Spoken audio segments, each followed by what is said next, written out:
हमारी फैमिली चाहती है कृष्ण कुमार से शादी करेंगे। एहसास की जो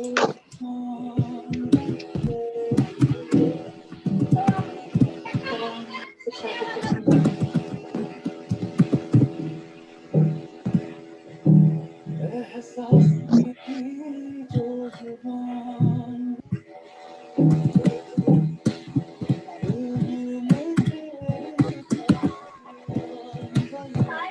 वॉल्यूम बहुत स्लो है सर।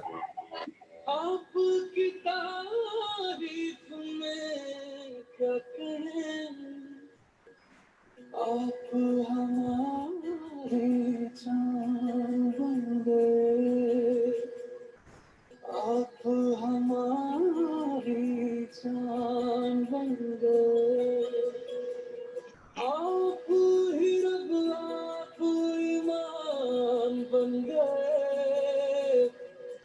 आप हमारी जान बन गए।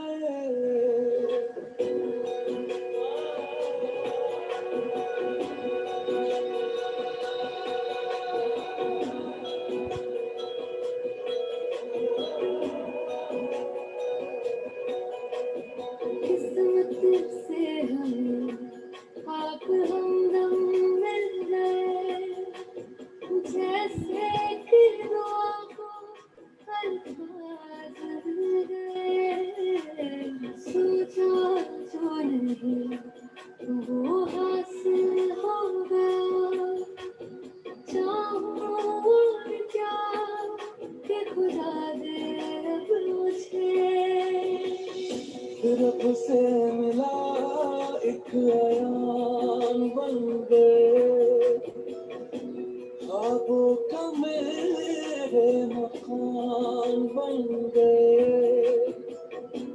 आपकी तारीफ में क्या कहें, आप हमारे जान बन गए,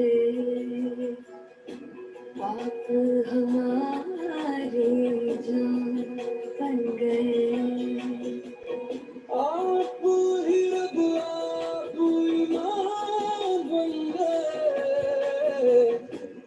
आप हमारी जान बन गए।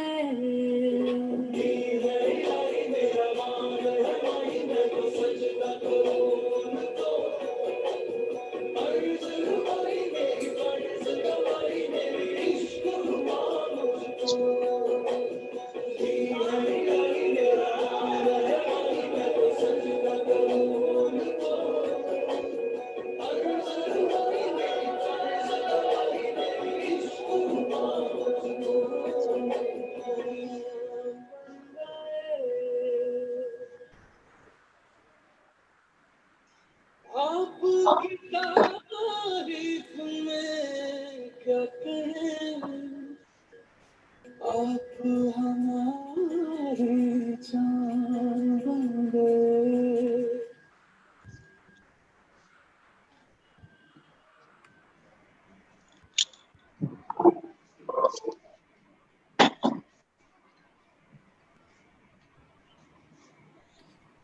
गाना अच्छा लगा? जी सर। इस गाने में सबसे अच्छा सीन मुझे पता कौन सा लगा था? जब वो उसके ऑफिस में जाके उसके हाथ में रिंग पहनाता है। जी हेलो जी सर। यार जवाब दिया करो। जी सर। जी सर। जवाब दो, जवान दिया ना भगवान ने। तो घर पे भी इतना लड़ाई झगड़ा करते हो, यहाँ भी थोड़ा जी सर बोल दिया। आप तो ऐसे कर रहे हो जैसे नए दुल्हा दुल्हन होते हैं ना, जब नई नई शादी होती है ना, जब आपस में बात करते हैं तो किसी को सुनाई नहीं देता, उन दोनों को ही सुनाई देता। लेकिन जैसे ही 3-4 महीने होते हैं ना, तो फिर थोड़ी थोड़ी ही उनका वॉल्यूम बढ़ने लगता है, फिर घर वालों को सुनाई देता है, और 6 महीने बाद पूरे मोहल्ले को सुनाई देता है। 2-3 लोगों की हुई है गुरुदेव शादी हैं? 2-3 लोगों की हुई है गुरुदेव अभी शादी अपनी टीम में। अच्छा। तो शुरुआत करते हैं कि आज से 18 साल पहले सिस्टम की शुरुआत की थी। बहुत सारे सवाल लेके आए थे सिस्टम में, बहुत सारी शंकाएं थी कि पता नहीं काम चलेगा कि नहीं चलेगा। मैं हर उस व्यक्ति से कहना चाहता हूं, जो भी व्यक्ति ने इस सिस्टम को पहली बार ज्वाइन किया, उसके भी दिमाग में वो शंकाएं हैं कि पता नहीं कामयाबी मिलेगी कि नहीं। मैं तो गांव का हूँ, यहाँ तो शायद शहर वाले कामयाब, मेरी फाइनेंशियल स्थिति इतनी स्ट्रॉन्ग नहीं है, मैं इतना पढ़ा लिखा नहीं हूँ। मतलब तरह तरह की लोग बातें लेके, तरह तरह की शंकाएं लेके जब सिस्टम में इन्वॉल्व होते हैं, तो कई बार क्या होता है, अगर उनको सही पथदर्शक, सही रास्ता दिखाने वाला व्यक्ति मिल जाता है तो उनकी शंकाएं दूर हो जाती हैं। और कई बार क्या होता है, वो इन्हीं शंकाओं के साथ इस सिस्टम को ज्वाइन करते हैं और इन्हीं शंकाओं के साथ ही सिस्टम से बात। मैं सही बोल रहा हूँ? जी सर। दोस्तों, इस सिस्टम में अगर कामयाबी चाहिए, मैंने पहले भी बताया कि आपको ये जंग दिमाग से जीतनी पड़ेगी। जी गुरु जी। आपके दिमाग में क्या चल रहा है मायने ये रखता है, बाहर की दुनिया में क्या चल रहा है ये मायने नहीं रखता। जी सर। मायने ये रखता है कि आपके दिमाग में क्या सफलता चल रही है या असफलता चल रही है, आपके दिमाग में संभावनाएं छुपी हुई है या आपके दिमाग में शंकाएं, आपके दिमाग में जीत छुपी हुई है या आपके दिमाग में हार के बारे में चल रहा है। जी sir. Whatever the mind of man can conceive and believe it can be। इस संसार में सबसे मुश्किल काम होता है कंसीव करना। हम सपने को कंसीव ही नहीं करते, कंसीव करना उसके बाद होता है बिलीव करना और उसके बाद होता है अचीव करना। बहुत सारे लोग पहले ही समझौता कर लेते हैं, यार ये मेरे से नहीं होगा, यार मैं नहीं कर पाऊंगा, मुझसे नहीं हो पाएगा। बहुत सारे कहते हैं ना, दोस्त जिंदगी में आगे बढ़ना है तो ये जंग पहले आपको अपने दिमाग से जीतनी पड़ेगी। मैं आपको एक कहानी के जरिए बताता हूँ कि आपके दिमाग में जो चलेगा नतीजा उसी के अकॉर्डिंग मिलेगा। एक बार क्या होता है कि एक साधु होता है, उसका जो कमरा होता है ना, जी सर, उसके बाजू में ही एक मुजरे वाली होती है। जी सर। तो मुजरे वाली का काम क्या है? मुजरा करना। उसके पास तो तरह तरह के लोग आते हैं, जी सर। वहां पे तो पैग शैग चलता है। जी सर।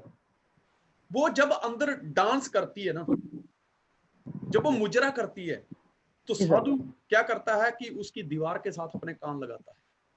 जी सर। वो जब जैसे मुजरा करती है, दिल चीज क्या है आप मेरी जान लीजिए, जी सर। बस एक बार मेरा कहा मान लीजिए, बस एक बार मेरा कहा मान लीजिए। अंदर चलता रहता है। जी सर। इश्क में हम तुम्हें क्या बताएं किस कदर चोट खाए हुए। मुजरा चल रहा है, बाजा बैजा बाजी बा हो रही है। साधु दीवार के साथ कान लगा के सुन रहा है कि अंदर। जी सर। देखने वाली बात है दोस्त, साधु के जो वेश है, वेश जो उसके कपड़े हैं, जी सर, वो जोगी वाला है, लेकिन जो मन है वो भोगी वाला है। वो भोग विलास में पड़ा हुआ है। शारीरिक तौर से वो संत बन चुका है, कपड़े पहन के अपने ऐसे भगवा वस्त्र या जैसे भी उसने वस्त्र पहने थे, धोती कुर्ता कभी जो भी था, शारीरिक तौर से तो वो जोगी है, लेकिन मन आज भी भोगी है। जी सर, बिल्कुल। जब वो मुजरा कर रही होती है तो अपने आप को कोसती है, कहती है भगवान मेरा कल्याण कर यार, मैं कितनी पापिन हूं, मैं कितनी अभागी हूं, मेरे बाजू में इतना बड़ा संत रहता है, कितने अच्छे कर्म किए हैं उसने, जो हमेशा तेरी भक्ति में लीन रहता है, लेकिन मैं किस काम में पड़ी हुई हूं यार। देखने वाली बात है कि उसका तन भोगी है लेकिन मन जोगी है। साधु का तन जोगी है, मन भोगी है, अभी भी भोग उल्लास में पड़ा है, लेकिन उस मुजरे वाली का तन भोगी है, वो मुजरा कर रहा है, लेकिन मन जोगी है, वो परमात्मा की भक्ति में लीन है। जी सर। होता क्या है जी सर कि बहुत टाइम के बाद दोनों की एक साथ में मौत हो जाती है। जब धर्मराज के पास जाते हैं तो धर्मराज कहते हैं कि ये जो मुजरे करने वाली है इसको स्वर्ग दे दो। जी सर। और साधु को बोला नरक में जाओ। जी सर। साधु कहता है क्या बात है प्रभु, मैंने पूरी जिंदगी अगरबत्तियां लगाई, जी मैं पूरी जिंदगी शरीर पे मिट्टी मल के घूमता रहा हूं, हैं? उसके बावजूद भी आपकी तपस्या, आपकी सेवा करने का ये फल मिला मुझे कि मुझे नरक भोगना पड़ेगा। और जी सर। ये इसने पूरी जिंदगी को ढंग का काम नहीं किया, मुजरा किया पूरी जिंदगी, और आपने इसको स्वर्ग दे दिया। जी सर। जी सर। तो भगवान ने कहा कि तेरा तन जोगी था, मन भोगी था, लेकिन ये इसका तन भोगी था लेकिन मन जोगी था।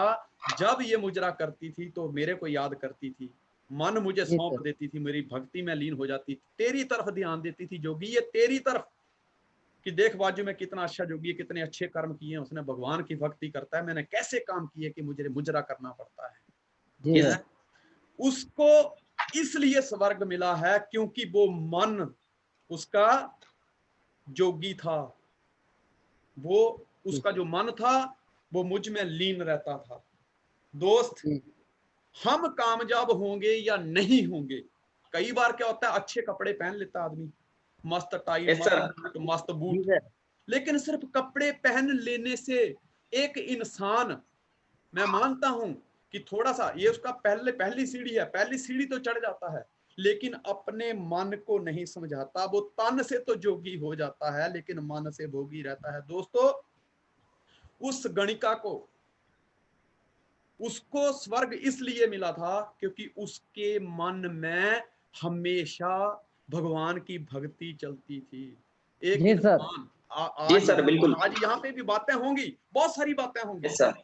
Yes sir. बहुत सारे लोग यूट्यूब पे सुन रहे होंगे, बहुत तरह जी तरह सर। के कमेंट देंगे, देखेंगे कि अच्छा कौन अच्छा बोलता है, कौन अच्छा नहीं बोलता है, बैकग्राउंड कैसी थी, कपड़े कैसे पहने थे, ठीक है यार, जी सर। लेकिन मन में क्या चल रहा है देखना ये है। अगर मन में दोस्तों मुजरा ही चलेगा तो जिंदगी में कभी कामयाबी नहीं मिलेगी। नहीं मिलेगी। जी सर। राइट जी सर। गुरुदेव, मन राइट। को भी जोगी बनाना पड़ेगा। जी जी सर। सर जी। जी सर। ठीक ठीक है ना, कहते हैं ना मन के हारे हार है, मन मन के के जीते जीत, यही मन मिलाए मंजिल से और यही मन करे पलीत। क्या जी बात है सर। सर जी, ठीक है। राइट। जब जी मैंने सर। इस सिस्टम को ज्वाइन किया तो मैं बहुत सारे शंकाएं, बहुत सारे सवाल लेके अपनी अपलाइन के सामने बैठा। मैंने कहा सर मुझे बताओ कि कामयाबी कैसे मिलेगी। मेरी अपलाइन ने मेरे साथ एक बहुत अच्छा सवाल किया कि Sanjay Dhiman, why you have to join this business, कि तुमने इस बिजनेस को ज्वाइन क्यों किया है। जी दोस्तों, इसमें बहुत बड़ा सार छुपा हुआ है। मैंने कहा सर मेरी एक समस्या है। कहते क्या। मैं कहा मैं ज्यादा स्टडी नहीं कर पाया, उसका कारण यस था कि सर। मेरे पिताजी के पास पैसे नहीं थे। सर। तो मुझे जी। कहा कि संजय धीमान तुझे इसका अफसोस है। मैं कहा बहुत बड़ा अफसोस है, और इसी अफसोस के चक्कर में, इसी बात को लेकर कि मैंने स्टडी नहीं की, उसके लिए मैंने ड्यू शॉर्ट ज्वाइन की कि मैं खुद पढ़ूंगा। Yes sir. जी और सर। क्या रीजन है तूने इस सिस्टम को क्यों ज्वाइन किया। मैंने कहा सर मैं ना जब मैं वर्कशॉप में काम करता हूँ ना, तो सर लोग काम लेने के बाद जब पैसे की देने की बारी आती है तो कहते 15 दिन बाद ले लेना, जब 15 जी दिन गुरु बाद जी। मांगने जाओ तो कहते अभी है नहीं और 15 दिन रुक जाओ। मैं कहा सर पैसे टाइम से नहीं मिलते। कहते और। मैंने कहा सर बड़ी मेहनत करनी पड़ती है। कहते और। मैं कहा गर्मी बहुत लगती सर, पूरा दिन हथौड़े मारते हैं और रोडों के ऊपर काम करना सर, बड़ी गर्मी लगती है। जी सर। मुझे कहते सर, मुझे कहते और कुछ। मैंने कहा सर और क्या, बस पैसे की भी किल्लत है, पढ़ाई भी कम है, और गुजरात में रहता हूँ, यहाँ की लैंग्वेज का भी प्रॉब्लम है और ज्यादा पहचान नहीं है। तो सर जी गुरु जी। ये कुछ समस्याएं हैं जिसकी वजह से मैंने इस सिस्टम को ज्वाइन किया। जी सर। कहते यस संजय सर। धीमान तू कामयाब नहीं हो सकता। मेरे पैरों के नीचे से जमीन निकल गई। मैंने कहा सर फिर मेरे पैसे वापस लाओ, अगर मैं कामयाब नहीं होता पैसे वापस लाओ। क्योंकि जी सर। दुनिया में हर इंसान हमेशा आसान रास्ता ढूंढता है। मैं सही बोल रहा हूँ। Yes sir. जी। हर इंसान आसान रास्ता ढूंढता है कि उसको आसानी से पैसे कहाँ मिलेंगे। देखो, अगर पानी की कमी है तो दोस्तों सबसे ज्यादा पानी समुद्र में मिलेगा, लेकिन वहां मौत का भी खतरा है। बेल मछलियां भी वहीं रहती हैं। पानी तो आसानी से मिल जाएगा, लेकिन जब पानी भरने जाओगे कब बेल खींच के ले जाएगी पता भी नहीं चलेगा। जी सर। Right sir. कभी लहर आएगी उसमें बह जाओगे पता भी नहीं चलेगा।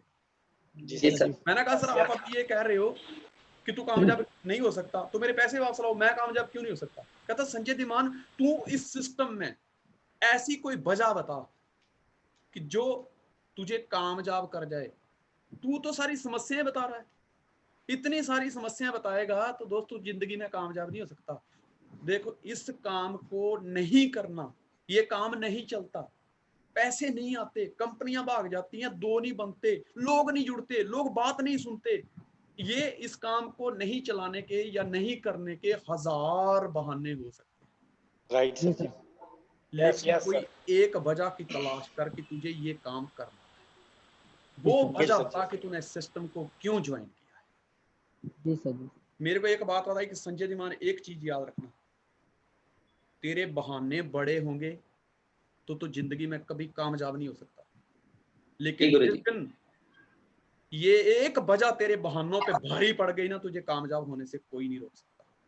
जी सर जी। जी। Tough time never last but tough people do. मुश्किलें हमेशा हारती हैं और संघर्ष करने वाले हमेशा जीतते हैं। जी तूने सर। कहा जी कि मेरे सर। पास पैसे नहीं है, तूने कहा कि मैं जब यहाँ काम करता हूँ तो बड़ी मेहनत करनी पड़ती है। संजय धीमान याद रख, इस सिस्टम में अगर तुझे अमीर बनना है, रिच बनना है, करोड़पति बनना है, अपने ड्रीम पूरे करने हैं, तो तुझे मेहनत यहाँ भी करनी पड़ेगी। जी सर जी। ये कोई ऐसा जैसे किचन, ये कोई ऐसा किचन नहीं है कि जैसे घर में हम किचन में जाते हैं तो मम्मी फटाफट रोटियां थाली में डाल के देती है, ले खा ले। नहीं, जी सर जी। यहाँ भी मेहनत करनी पड़ेगी। जी गुरु जी। यहाँ पे बहुत स्ट्रगल है, यहाँ पे भी बहुत सारी धूप बर्दाश्त करनी पड़ेगी, बहुत सारी सर्दी बर्दाश्त करनी पड़ेगी, तब जाके कामयाबी मिलेगी। ऐसी कामयाबी नहीं मिलेगी, ऐसे कोई कामयाबी नहीं मिलेगी, तुझे बहुत सारा स्ट्रगल करना पड़ेगा। तू मुझे वो एक रीजन बता कि जिसकी वजह से तू कामयाब हो सकता है।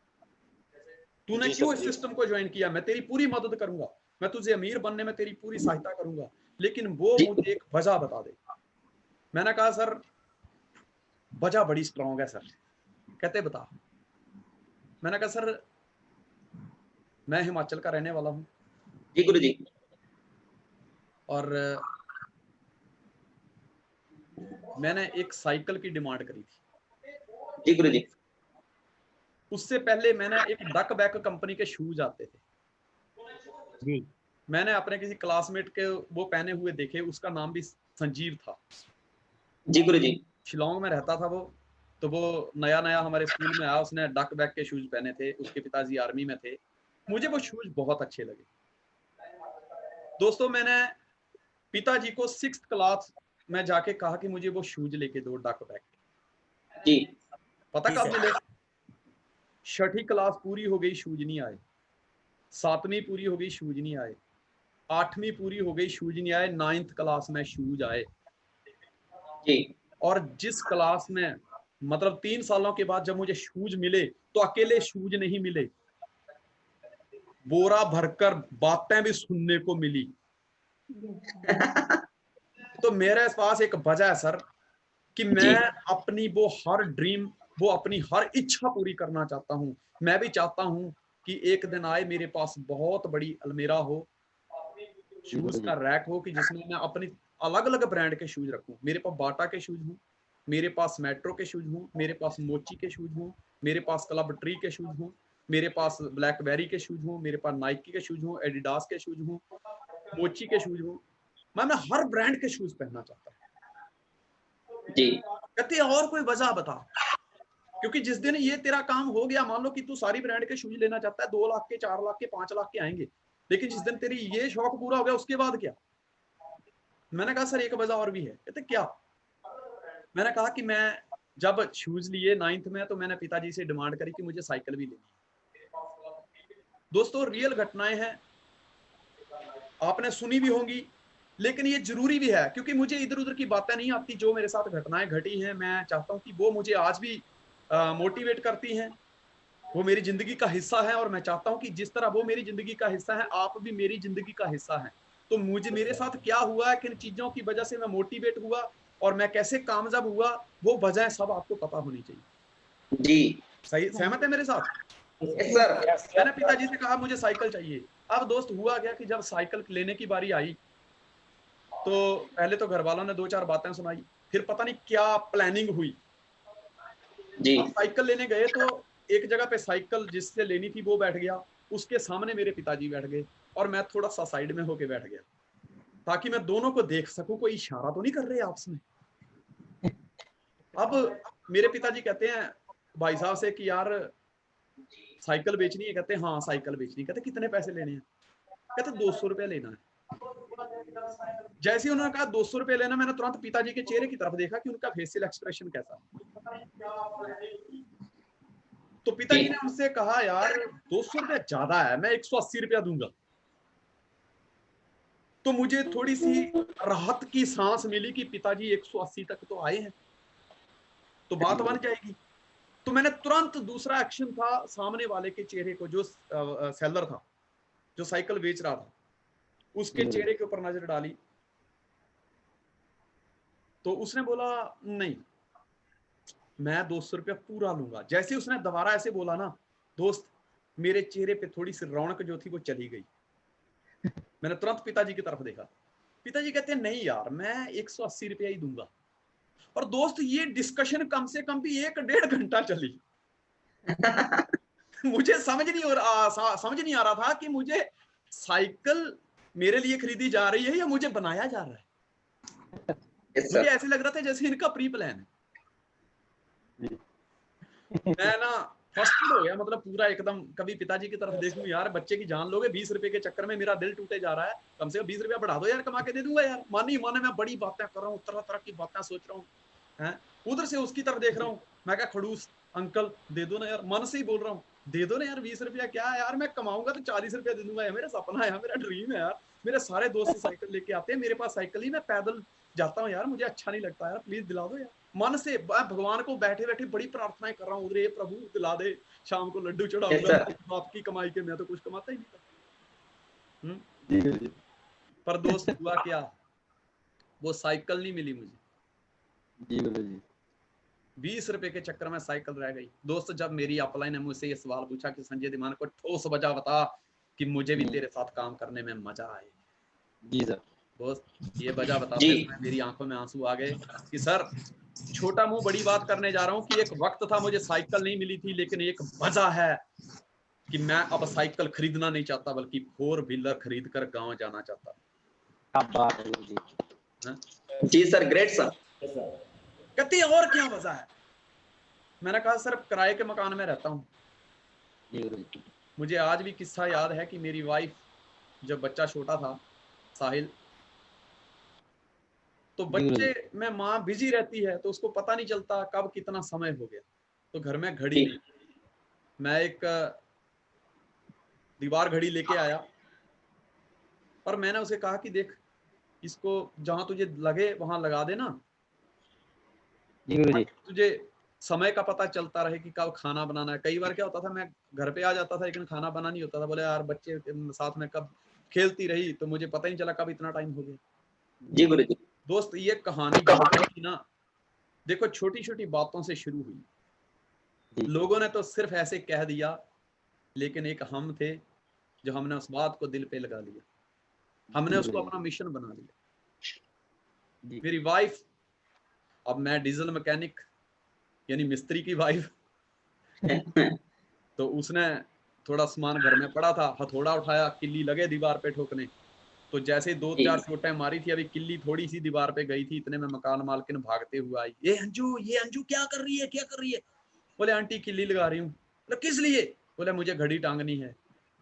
नहीं, खाली करो, ये नहीं, ये नहीं चलेगा, ये नहीं चलेगा, आप ये किल्ली निकालो।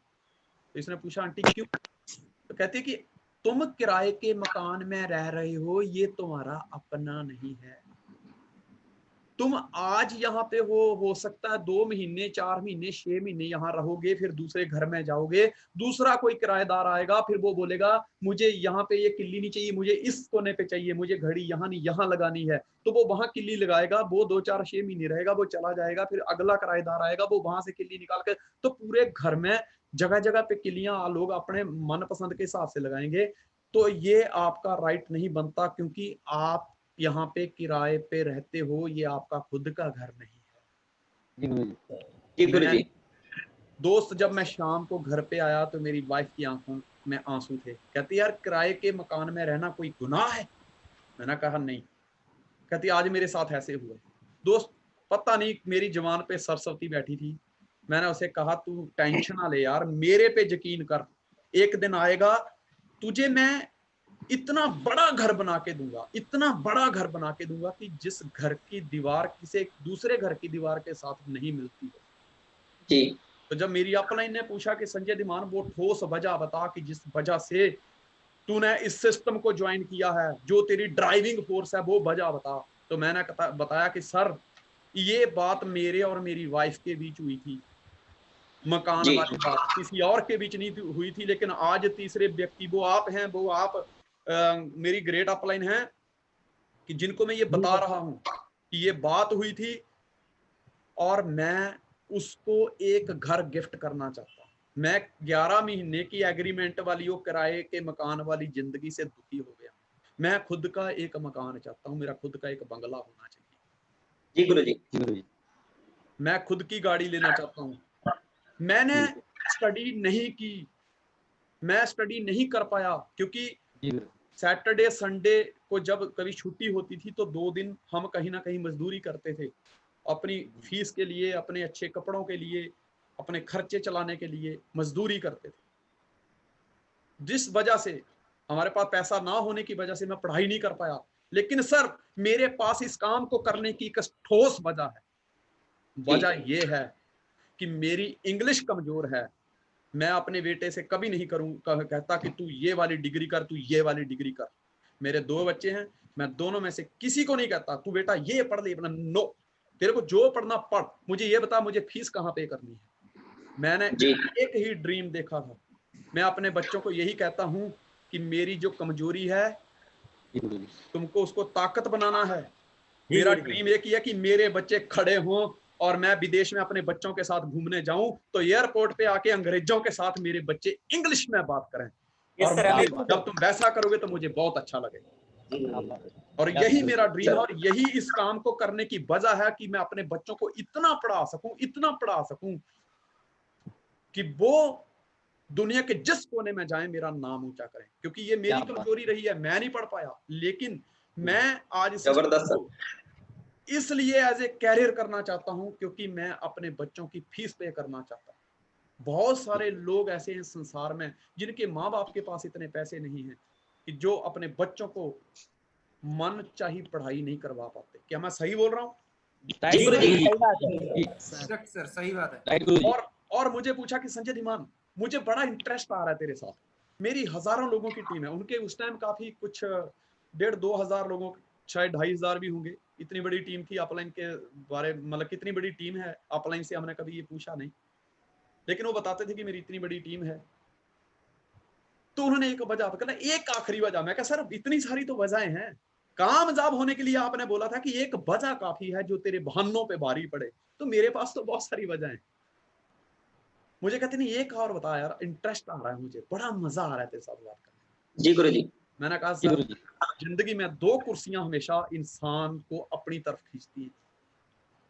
पहली कुर्सी वो ये मेरी वर्कशॉप जहां मैं पिछले 7 साल से काम कर रहा हूं। जी। मेरा शरीर ठीक नहीं होता, कई बार थक गया होता हूं काम करते करते, रात को नींद भी पूरी नहीं होती क्योंकि रात को 11-12 बजे जाना, सुबह 4-5 बजे उठने की आदत और जल्दी आना। तो पिछली दर्द अभी तक दूर नहीं हुई और नई दर्द स्टार्ट हो जाती है। मेरा मूड नहीं होता, लेकिन फिर भी इस कुर्सी में इतनी ताकत है कि ये मुझे बुला लेती है। मैं पैदल चल के फिर भी रोज सुबह आकर अपना शटर खोलता हूं दुकान का। ये मुझे मजबूर करती है, मुझे खींचती है अपनी तरफ।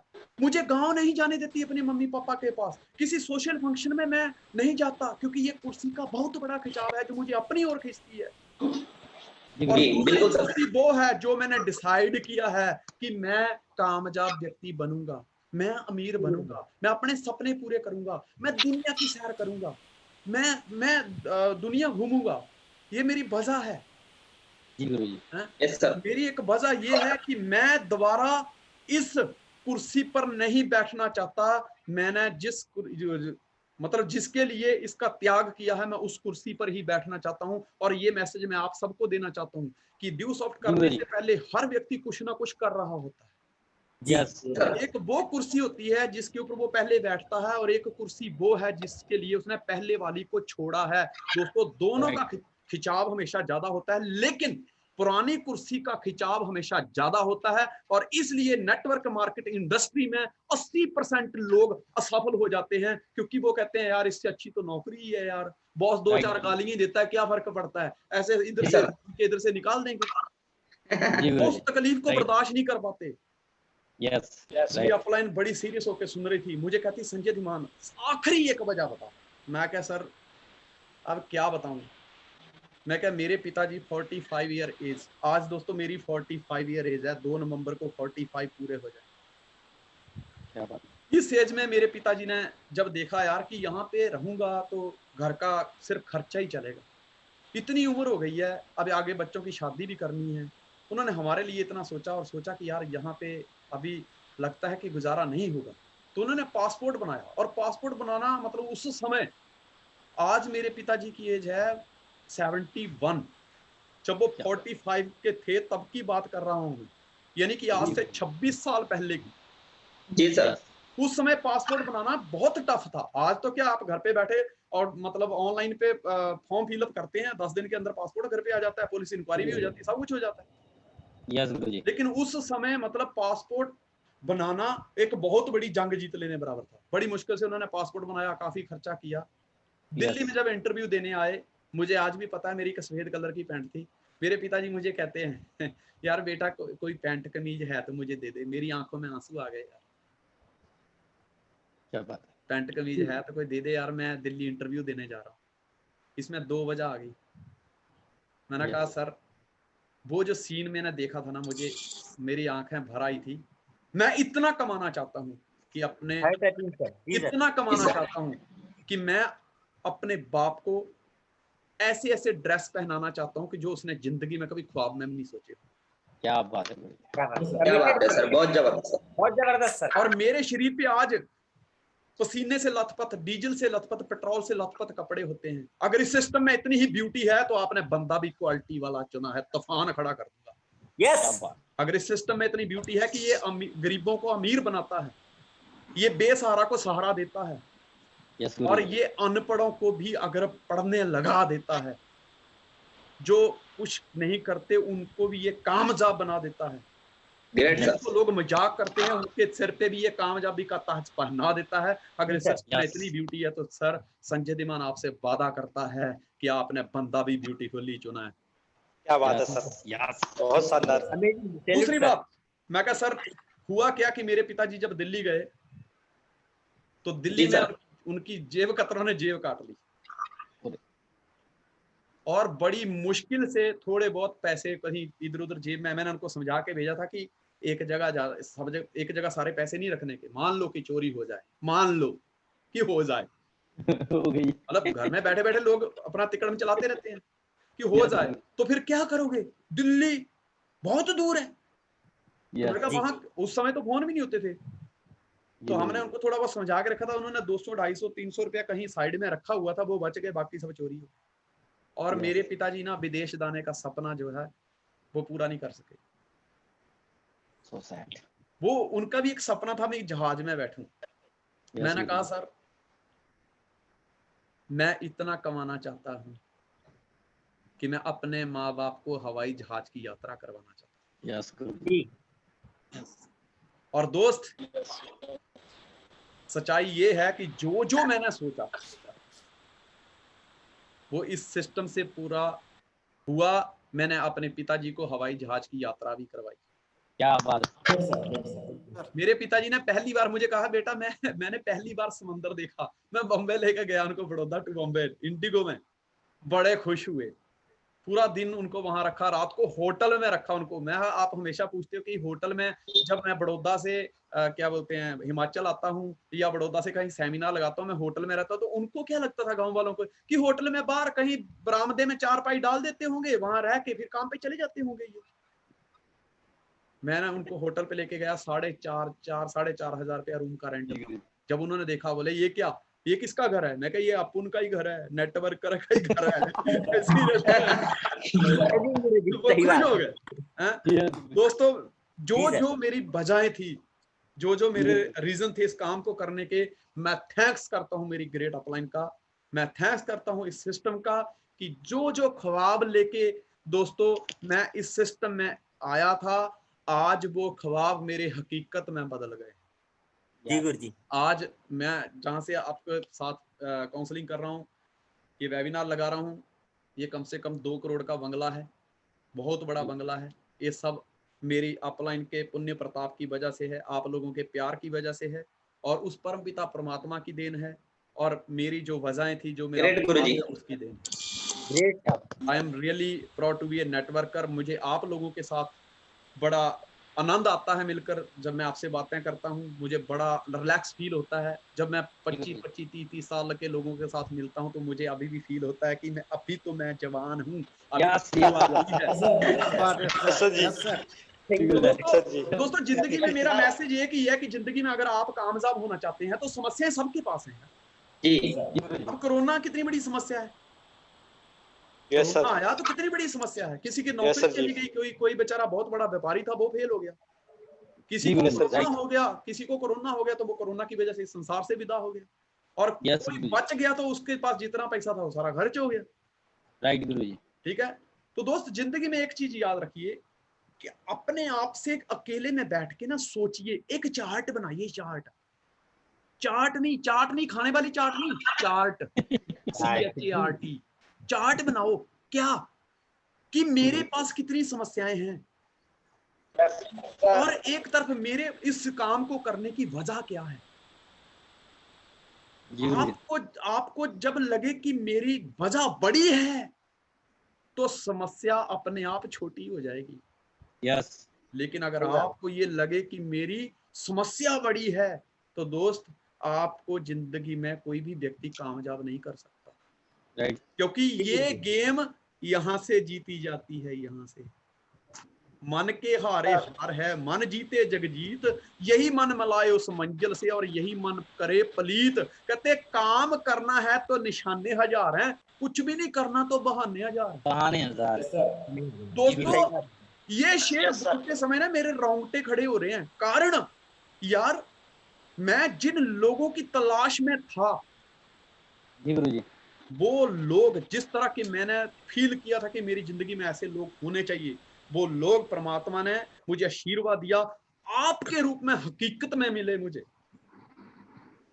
कोरोना सबके लिए था, लेकिन उसके बावजूद भी प्रमोद 80,000 85,000 के चेक से 1.5 लाख पे पहुंचा। सहमत हो? जी सर। कोरोना सबके लिए था, लेकिन उसके बावजूद भी अवनीत 25, 30, 35,000 के चेक से 1.5 लाख पे पहुंचा। कोरोना सबके लिए था, लेकिन उसके बावजूद भी विजय हनबत 15, 20, 25,000 के चेक से सीधा 90, 95,000 के चेक पे पहुंचा। सही बात है सर। कोरोना सबके लिए था, लेकिन प्रियंक भी कैप पे पहुंचा, बंटी नंदन कैप पे पहुंचा, कन्हैया प्रसाद 10, 15,000, 20,000 का चेक हफ्ते का 35, 40, 50, 50, 60, 60,000 तक पहुंचा। बिल्कुल सर, सही बात है। राहुल कुमार, मैं मानता हूं ये हमारे लिए एक बहुत बड़ा एग्जाम्पल है। मिस्टर राहुल कुमार, इसका एग्जाम्पल दे दो, काम हो जाता है। जैसे कि कहते हैं ना, हनुमान जी का नाम ले लो, काम हो जाता है। ऐसे कहीं प्लान दिखाने जाओ, उसकी फोटो दिखा दो, काम हो जाता है। क्यों? क्योंकि अगर कोरोना इतना ही भयानक था तो राहुल की कैप क्यों नहीं गिरी? काम करना तो निशाने जा रहे हैं, कुछ भी नहीं करना तो बहाने जा रहे हैं। उसने किया, उसने काम करके दिखाया, वजह स्ट्रॉन्ग थी। ठीक है जी। बंटी नंदन सिंह कैप पे आया, राजेश राय कैप पे आया, अंडमान निकोबार में मेरी टीम चलती है, वहां से लोग कैप पे आए। फिर गौरव, बंटी, गौरव, पंकज, ये कैप पे आए। आप सबकी great upline mister Ravindra Kumar Raghuvanshi. देखो अब तो ये समझ नहीं आ रहा कि कोरोना अभिशाप है कि वरदान है। वरदान।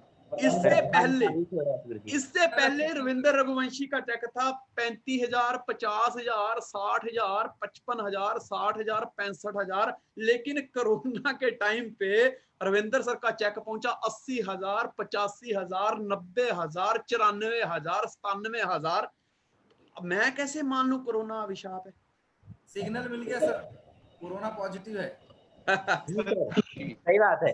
कोरोना में सोशल डिस्टेंस को मेंटेन किया जा रहा था, ये बहुत बड़ी समस्या है। लेकिन उसके बाद प्रबोध की शादी हुई, मैं कैसे मान लूं कोरोना अभिशाप है? पॉजिटिव है?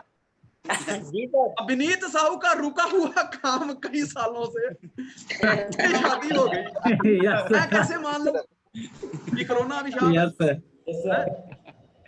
जी गुरुजी। हमारी टीम में बंदा एक अहमदाबाद से महेश प्रबोधरा। Yes sir. मैं कहता हूँ यार, बंदे की बेशक इनकम कम होगी, अचीवमेंट कम होगी, लेकिन उस व्यक्ति से बहुत कुछ सीखना लाइफ में। मैं आपको एक बात कहता हूँ, जब भी उससे मुलाकात हो ना, अपनी कम सुनाना, उससे ज्यादा सुनना। उसकी जिंदगी का किस्सा जब वो आपको सुनाएगा ना दोस्त, मैं रियली ऐसे व्यक्तियों को सल्यूट करता हूँ यार। और मैं परमात्मा से शुक्रिया अदा करता हूँ कि मेरी टीम में आप जैसे महान लोग भगवान ने दिए। मुझे आप लोगों के ऊपर गर्व है। बहुत सारे लोग हैं अभी जिनका मैं नाम, सुनील रजक है गुना से, जानते हैं आप लोग? बातें छोड़ो यार, आप अभी तो सब लोग पता क्या सोच रहे हैं, ये तो सब लड़कों की बातें कर रहे हैं। अंजू तमेश्वर को जानते हो ना? अंजू तमेश्वर का चेक आपने देखा होगा, लिस्ट में नाम भी आया उनका। Yes sir. Ashish Shrivas, cool man. Yes. लेकिन कूल मैन ने रिकॉर्ड तोड़ दिया, घर पे बैठे ही धमाका। जी गुरुजी सही बात। ऋषि, बिट्टू, रवि भिलावे, सरफराज कुरैशी, कौन से धुन में रहता है, रिकॉर्ड तोड़ दिया यार लॉकडाउन में। अविनाश हमारे, जिसने पिछले कल गाड़ी निकाली यार, क्या बधाई नहीं देना चाहते उसको? Yes sir. देना चाहते हैं ना? सर बिल्कुल सर, ढेर सारी बधाई। समाचार आ गई सर। रिकॉर्ड तोड़ दिया दोस्त। रिकॉर्ड तोड़ने का मतलब है आपकी जो अचीवमेंट है उसको देख के ये लगता है कि कोरोना तो क्या, कोरोना का बाप भी आ जाए तो भी tough people do, tough time never last but tough people do. Yes sir. Yes. फिर भी आप लोग पीछे नहीं हटोगे। सो फ्रेंड्स, आगे बढ़ने से पहले जिंदगी में अपनी को वजह स्ट्रॉन्ग करिए। जी गुरुजी। कि जो वजह जो है ना, आपको कभी पीछे ना जाने दे। हम आगे चले। Yes sir. देखो